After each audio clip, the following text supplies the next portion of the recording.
Okay. That is credits. Hmm. Hmm. Interesting. I appreciate the thought, Phil Photon. I don't know the best way for me to respectfully decline, but I would like to respectfully decline, if that's okay.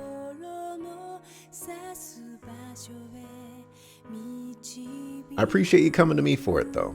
Really do. I don't think there's a lot of PS4 games that I would be interested in playing that I don't already own or, whatnot.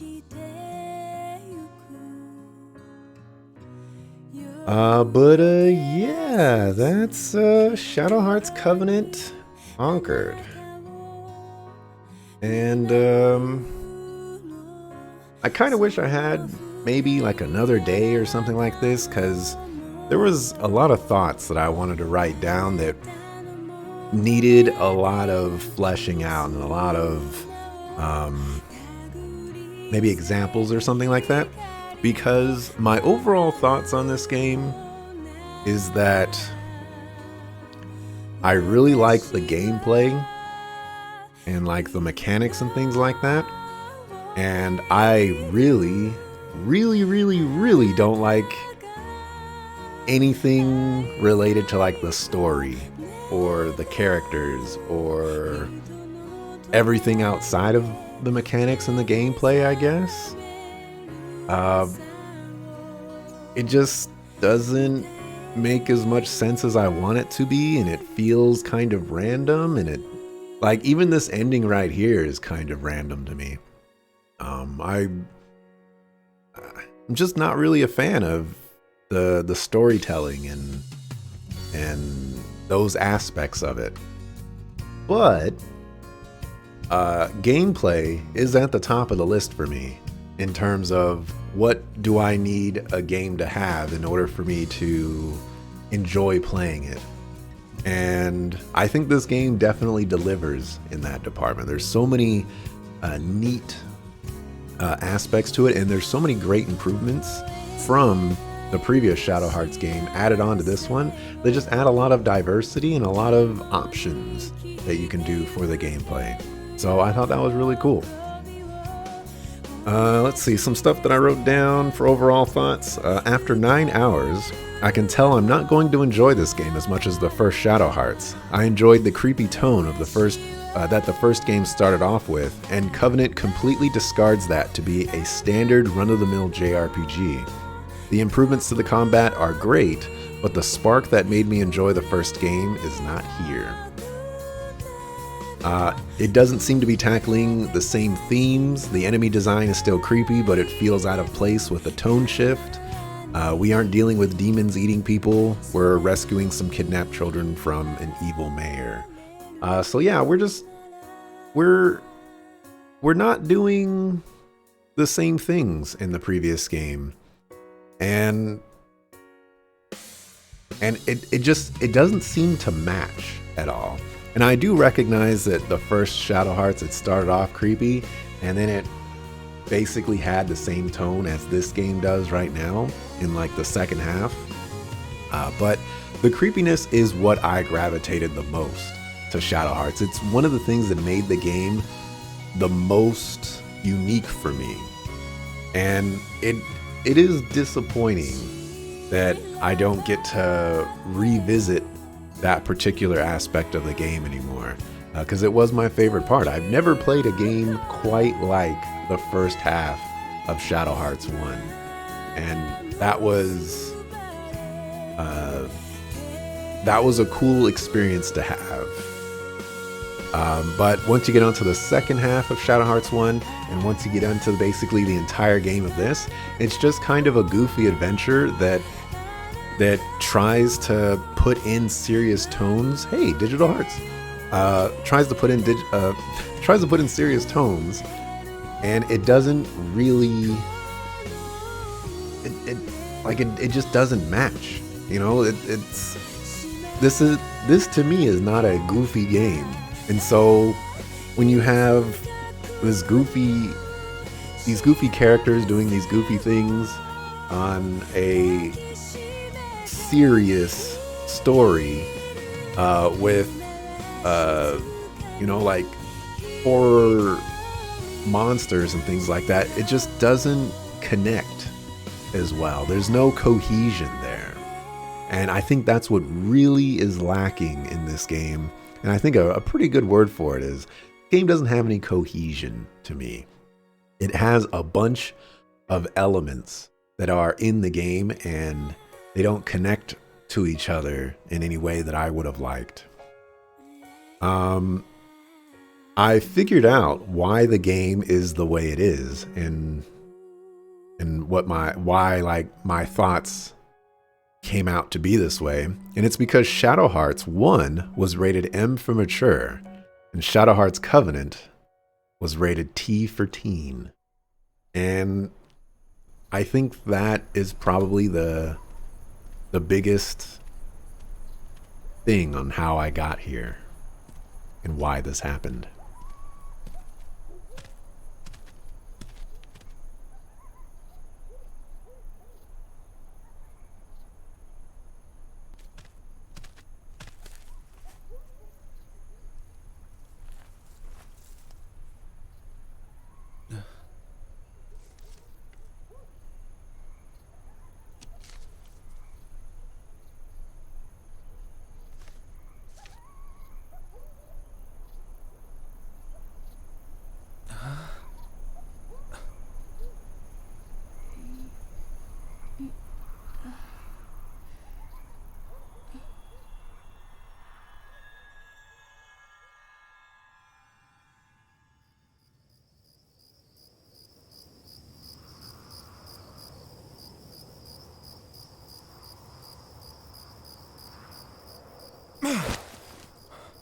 Whoa, that's bad.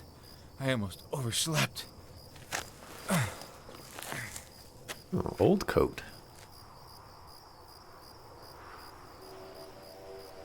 It'll be here soon.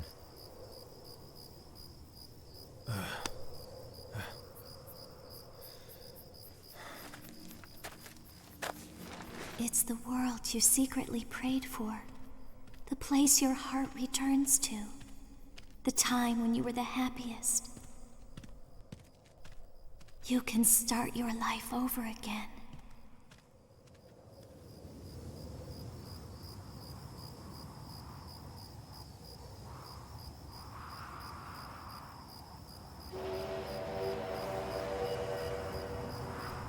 It's that train. I kind of feel like a kid again.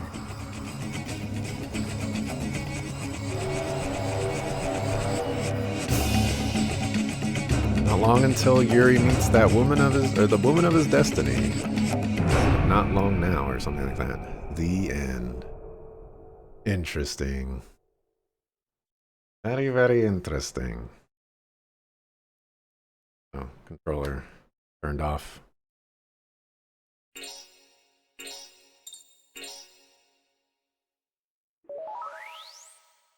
Okay, so yeah, going back to that, I think that's why the game is the way it is now. Is because Shadow Hearts 1 was M for mature, this one is T for teen, and they either capitulated or they wanted to go with a completely different tone. And it doesn't work for me. It just doesn't. So for story, was it satisfying? No, not really. To go through this whole event and fight all of these powerful enemies just to end with Kato being the final boss, not interesting to me. It doesn't do anything for me. I don't think Kato deserved to be the final boss. I don't think we got anything from Kato that told us like, hey, this guy should be more powerful than Nikolai's demon or Rasputin's demon. But for some reason, like, he's just the final boss because in 6 months' time, he's he's more powerful than everybody else. He's Susanu, or like it doesn't make any sense to me. And then the whole ending sequence there with people like drifting off or something like that. Didn't understand what was going on there. Are they being deleted from the timeline? Are they returning to 100 years ago where Kato said that that's where everything's going to happen? Also, I thought Yuri was supposed to die. So like, why did he show up at the beginning of Shadow Hearts 1 again? I have questions. Also, are there multiple endings for this game? And did I get the bad ending? Because it didn't seem like it was a bad ending. Maybe like a neutral ending or something like that. Did it feel complete? I probably would say it did feel complete. I don't think there was anything missing. So I give it that. How was the pacing? I would say the pacing was pretty solid. I feel like we were on track for most of, if not the entire game, and I never felt like I was wasting my time with miscellaneous nonsense going on. Thoughts on the story? I don't have too much written down here. Again, I wish I had at least another day to kind of go through everything that I wanted here.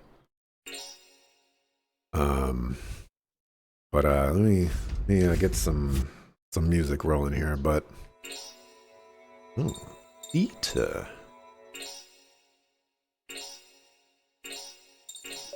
Let's see what loads up here. Oh well, I'm not going to do that. Whatever. I admit I'm a little confused about how the story connects. I was writing this down this morning and I didn't get to finish this, but Yuri gets the mistletoe stuck in him and looks for Roger Bacon to get it out. We end up trying to stop Sapientis Gladio from overthrowing Russia, killing Rasputin because he has Asmodeus controlling him. Then we chase after Nikolai, who I forget the demon lord that he has inside of him, but we chase after him and we stop him. And then we do some silliness. Kato's involved. We go after the demon lord that Nikolai has in him again, and then we go after Kato. All of these events just kind of seem a little backwards to me, and they don't really connect with each other. When we were fighting Asmodeus, this gigantic thing comes out of like a fortress, just appears out of nowhere. And, like, what was that fortress there for? How come Nikolai's demon didn't get, a crazy fortress or something like that? I don't know. It was very confusing to me. Was Albert Simon's, or, Roger Bacon, whatever one, motivations from Shadow Hearts 1 retconned? Covenant is trying to make it seem like he was saving the world, but from what I remember, that plotline doesn't make much sense. So I didn't go back to Shadow Hearts 1 and kind of revisit what Roger Bacon was exactly trying to do. But from my recollection, he was trying to summon a god to basically destroy the world, which does not correlate to Roger or Albert Simon trying to stop Rasputin. It doesn't really make sense to me. So the only thing I can think of is maybe they retconned it and they tried to make him out to be a good guy when he actually wasn't a good guy. They also did another time skip, which I don't recall if I was a fan of that in the first game, but generally I'm not a fan of time skips.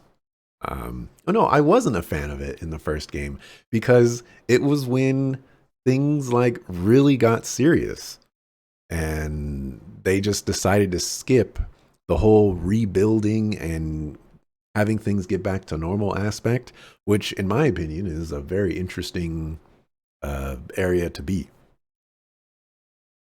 For the writing, I don't have anything written down for the writing, but I didn't really like the writing in this game. Again, it's just so silly and it's so not my style, I guess.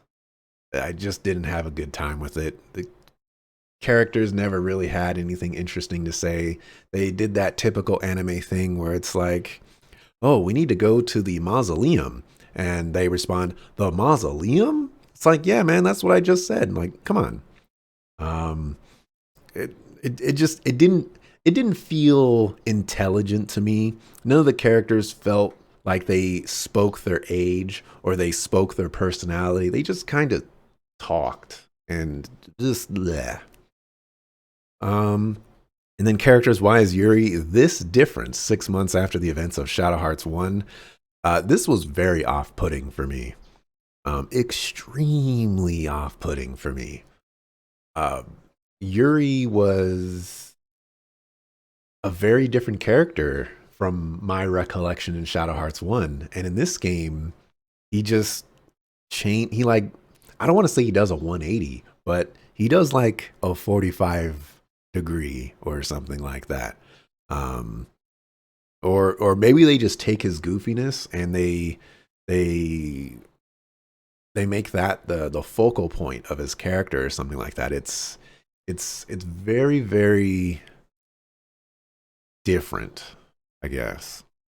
And I don't like his new character. Honestly, I don't like any of the characters. Karando was all right, but we didn't get anything from him.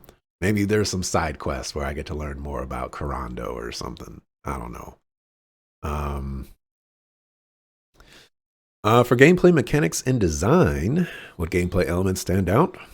Um, So I had some sequel hopes. I watched my thoughts video of Shadow Hearts 1 because I wanted to see what improvements happened or what things I wanted to change in this game. And the one thing I asked for is the combat wheel no longer has a skew to it, and so it's just front facing. That way we don't get into the situations of, oh, I totally deserve that, or oh man, I don't deserve that one at all. And they didn't do that with this game. It's not a huge deal. For the most part, it was more of, oh, I don't deserve that than it was, I totally deserve that. So, uh, you know, you get what you get. I asked for the malice system to be completely deleted, and they totally deleted that. And I'm so happy because the malice system was not something I was a fan of at all. And that was great. They kept insanity points this time around. Um, so I don't know if it's necessarily because my party just became really strong towards the end off of basically one item, or maybe it was just because they tweaked how significant sanity points are. But I felt like sanity points weren't as big of an issue for me in this game as they were in Shadow Hearts 1, which I am a fan of. But I'd still rather the mechanic just be gone in of itself. Um, the sanity, I I think the best way for me to approach this is I don't think there's any interaction with sanity points that makes it interesting for me. If I could affect enemy sanity points, I think that would be interesting to me because then I can exploit the same things that enemies can, and it's very nice to be on an even playing field with the enemies that you're fighting and be able to exploit the same weaknesses. And Shadow Hearts doesn't do that with sanity points. DC says basically his motive was corrupted by desperation, kind of on the vein of Thanos deleting half of life to preserve the other half, though not as well written. Huh. But is I I I'm assuming you're talking about Albert Simon and his relation to Rasputin there. Um, I don't think, at least from my interpretation, I don't think you can add in Rasputin as like the end goal of Albert Simon's plot without changing something or without uh, warping Shadow Hearts 1 to fit that narrative.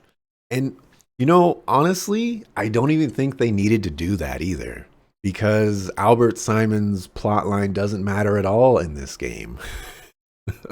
Like it just doesn't matter. Um it's cool that they made the mistletoe for Albert Simon, but like we didn't need to. If we didn't see Albert Simon in this game and we didn't hear about him for the entire game, I don't think this game would have been any worse for it. And the game wasn't made any better by having him in it either. But let's see. For combat, I like the customizability of the combat with combos and ring expansion items. So I mentioned before, at the start that the the gameplay and the combat of this game are where it shines for me. I had so much fun with this, and they added so many really cool tools to expand on it with like this crest system, and then they have this Solomon's tome or something like that, where you can get better better crests, like upgrade your crests and things like that. And you can only equip a certain amount of crests on a certain number of characters. And they have like this point pool that you can work with. Like that was really cool. I liked how there's another system that I'm forgetting right now. I liked how some characters had certain elements that made them very unique. In Shadow Hearts 1, every character was roughly, the same. They didn't really have any unique factors to them other than the spells that they cast. But in this game, some characters have unique spells like Geppetto, but also have unique elements to that character, such as Geppetto being able to change the dress of his doll that allows him to do more damage with one specific element. Stuff like that is really, really neat and adds a nice dynamic to that specific character. Joakim, as far as I could tell, randomly changes between invisible, the superhero that I forget the name of, the golden bat, and maybe there's something else or something like that. But like, I would say every character in this game felt very unique in some way. I think probably the better iterations of that uniqueness was Lucia with the aromas and the tarot card readings and things like that. I think that character, in my opinion, is probably the strongest character in this game. I think Joakim is probably the second one that I was thinking like that's really, really cool. Speaking of, well, it was probably a side quest, but Joakim never told us his story, by the way. And I'm a little salty about that because he said he was going to tell us. Probably had to go back to the town and activate a side quest or whatever, side quest. But anyways, this game has so many cool systems in it, and I would love to see this system again, whether it's the next Shadow Hearts game or something like that. This is one of those combat systems. Get rid of. Want to know? Yeah, go. You can spoil whatever you want about Shadow Hearts 2 now. Go nuts. I would love to just see more of this with a better story elements and things like that. Let's see. Not a fan of the quick time event nature of combos, though. In a game that puts a lot of focus on its ring system, it feels out of place. Well, this one did seem a little awkward in that when we activate a combo, which I really like combos, by the way, you have to press a a face button in order to progress to the next combo. And I don't think any other element really interacts in that way. And so they should have just made it a ring. That would have just um, been a better approach for me. It's not a big deal, but it's just one of those things where it's like you can be consistent across the board with this, and it would be totally fine. Let's see, positional based effects in battle, but no reliable way to position your party. So this is something that I honestly I might make this a cardinal sin for me, because this is something that is really bothersome in games. Um, in Shadow Hearts 2, you have spells that can hit within a certain area, like a circle or a line in a circle or just a line. And you don't have any influence on where your characters are or where they can go to in the combat arena. And when you have a situation like this where characters can move around in any random direction to go attack an enemy, it doesn't offer any consistency or any enjoyment from me on being able to plan out attacks and kind of spread out for certain attacks, or maybe even come together for like AoE heals or something like that. There's no strategy involved with it because it feels random. And in these specific situations, it feels like the enemy can take advantage of that randomness to a far greater degree than I can, because the only time I can take advantage of it is basically at the start of the battle if I go first. So it's not great. Joakim is Keith's brother. He appears in Shadow Hearts 1 as an optional boss, which is why Yuri thought he recognized him. Oh, interesting. Very interesting. I don't think I fought Joakim in the first game. I think I did a lot of optional stuff in that game, but I don't think I fought him. For dungeons, people give Final Fantasy XIII hate because all of its dungeons are linear, but I would much rather have linear hallways than mazes in every dungeon. Nearly every dungeon I've been in has been a difficult to navigate place with little visual markers to keep your bearings. So this wasn't a super consistent thing for Shadow Hearts 2, but I would say that it was happening enough that it became a bit of an issue for me. It wasn't fun going in these maze-like dungeons. The sewers, the mines. I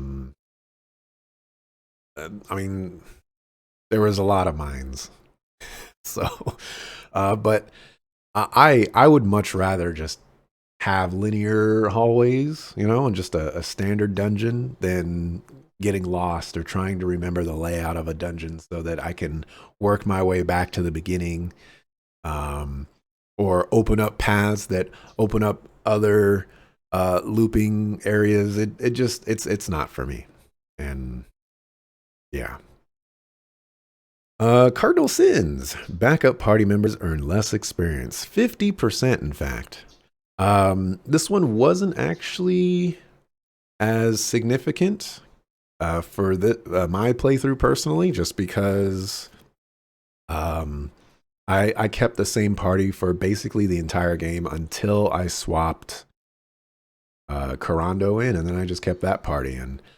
But backup party members should get 100% experience. That way, if I wanted to change my strategy, let's say I lost against Susanoo and I felt like I needed a more consistent healing capability, I could have swapped out Geppetto for Lucia and had my aroma heals going on alongside a bunch of other things, and I could have brought the ruckus that way. I feel like that's probably the ideal party composition for what I wanted. I think the best party composition is probably swapping out Anastasia for Lucia and just keeping Geppetto. Um, Forcing the player to use certain party members. So this actually happened a lot. It happened with Joakim when he was required for the wine cellar. There were solo Blanca moments. Yuri and Karen were stuck together. Um, there were a lot of situations where we were forced to use certain party members, and I would say, I wasn't incredibly impacted by them, but because I wasn't using Karen, she was always just not as good. Thankfully, she wasn't required for the final fight, though. For miscellaneous sound and music, I think the music was pretty solid. I think there were a couple of tracks that I kind of liked and kind of gravitated to, so it was pretty good. I think the music also fit in this like the same dynamic as Shadow Hearts 1, where it's kind of like this creepy-ish music, or like a chanty kind of music that lends itself to more horror themes, or I guess like scary vibes or so.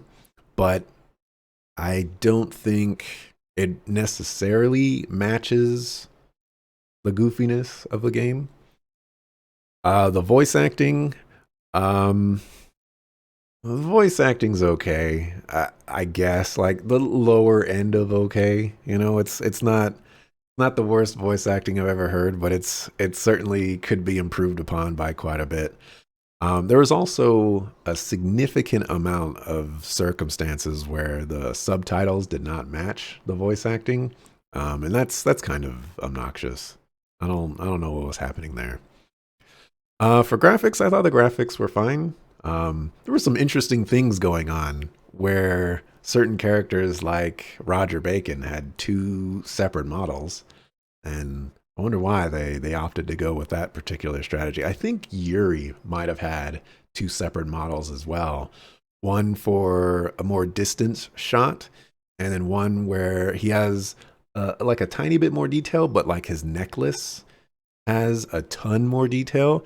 I don't know if that's necessarily just like the PS2 camera work, or if he actually had two separate models or not. Replay value. Does the game offer additional story content in a second playthrough to warrant playing the game again? This doesn't seem like one of those games to me, so I'm gonna say probably not.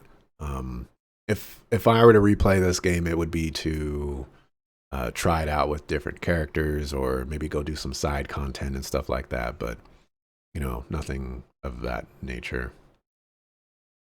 It's passable, but nothing to write home about. You hated that they used two different localization teams, one for voices and one for subtitles. Oh, that's interesting. That's very interesting. It seems like if that was the case, then they probably did those at the same time, and that's why they're so different. But they're also like very similar, is because you're probably only changing a few words when you're localizing something, and you can only interpret things a certain way.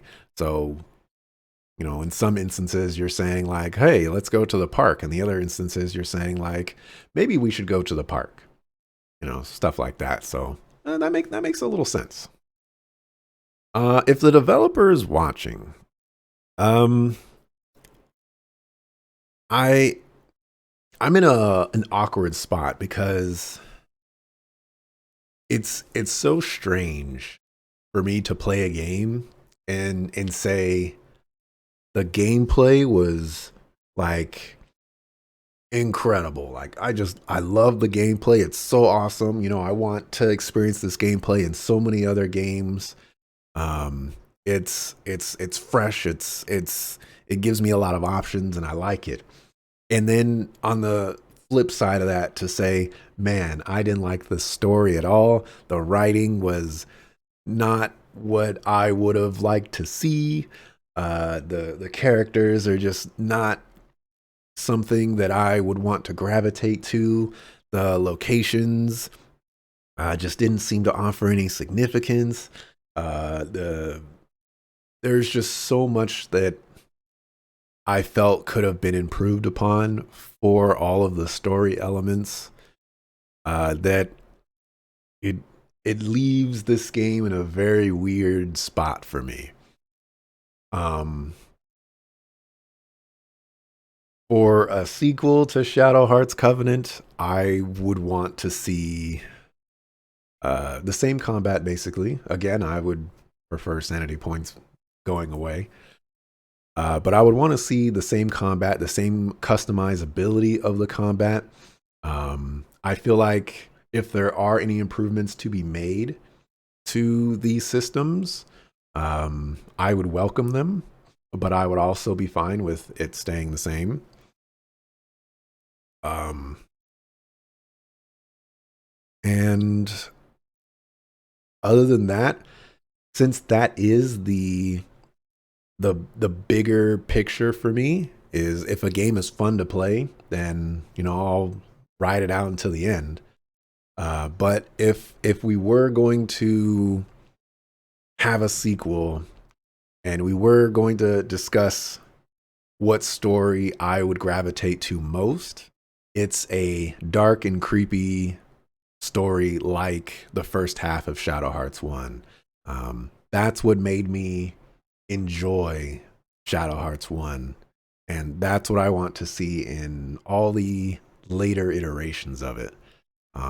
To me, Shadow Hearts is a creepy game tackling creepy themes and not quite being scary, but I would say kind of pushing a little of that envelope when it comes to an M rating. Blood all over the place and creepy monsters that are made of other people and stuff like that. Like that was what made Shadow Hearts unique to me. Um, and Shadow Hearts Covenant doesn't have anything unique in my eyes, in my interpretation. Um, so I would like to revisit that, get out of this teen rating, go back to M, and just show me some of that. And I think I would enjoy that quite a bit. But yeah, that's all I got. Just to reiterate my overall thoughts, I really, really like the gameplay and the mechanics and the combat of this game, but I just don't like anything else. But yeah, that's gonna wrap it up for me for today. Uh, a little early.